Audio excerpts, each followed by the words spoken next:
I'm Kelty Ross, and this is my LIS541 Relevant Resource Report. The resource that I will provide an overview for is ALA's Office for Diversity, Literacy, and Outreach Services. The Office of Diversity, or OFD, was a standalone entity of the ALA up until the spring of 2015. From 1998 to 2015, the OFD served as a key resource and link to the professional issues which speak to diversity as a fundamental value and action area of the association. Last May, the office merged its initiatives and activities with ALA's Office for Literacy and Outreach Services. What I'm going to be discussing is this new version of the entity and what it offers. This ALA office and the resources that it offers appear to focus on much of the subject matter that our class is likely going to be focusing on, the multiple issues and complexities that are related to the topic of diversity at all levels of society and in all forms.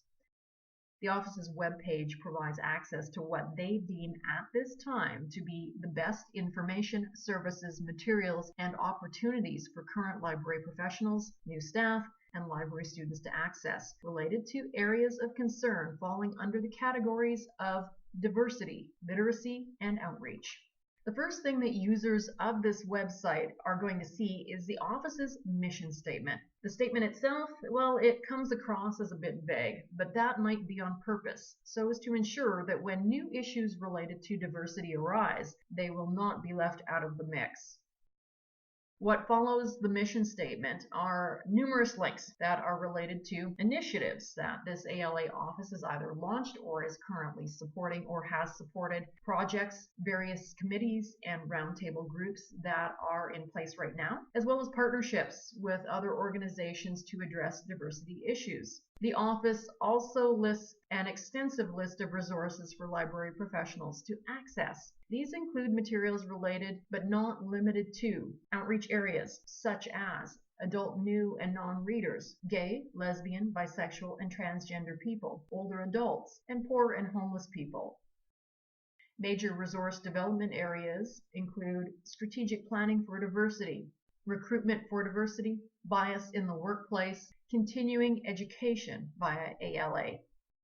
They also have outreach toolkits that include literacy for all, adult literacy at your library, extending our reach, reducing homelessness through library engagement, and keys to engaging older adults at your library.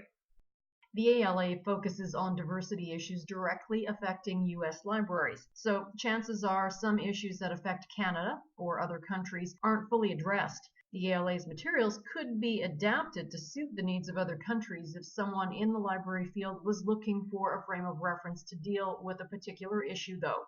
This ALA office has 17 years of data, statistics, and experience with figuring out what works and maybe what doesn't work when dealing with the issues and intricacies of diversity. It's a lot of data on offer. This data, though, helps us to shape how we might approach and understand the course objectives.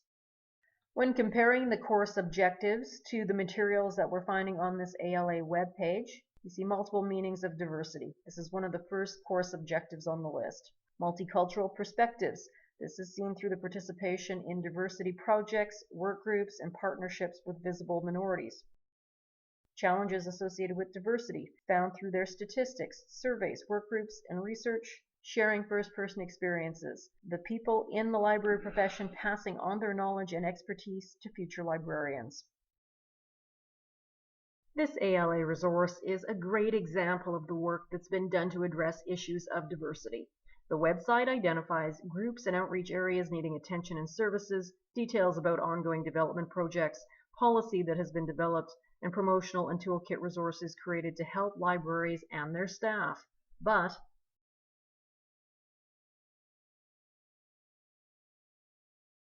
rereading Jager's article indicates that ALA's work has been helpful, but is not nearly enough. Some of Jager's key points indicate more work is necessary in certain areas. Diversity awareness and training in library schools, a key subject that has decreased when it needs to increase. Recruitment and retention of librarians from diverse communities, a subject that needs a much bigger push to ensure libraries as entities stay relevant and serve its users. and increasingly diverse library communities, an ongoing issue that requires revisiting old policy and asking, is this still working? If not, then update or create new policy that supports underrepresented groups.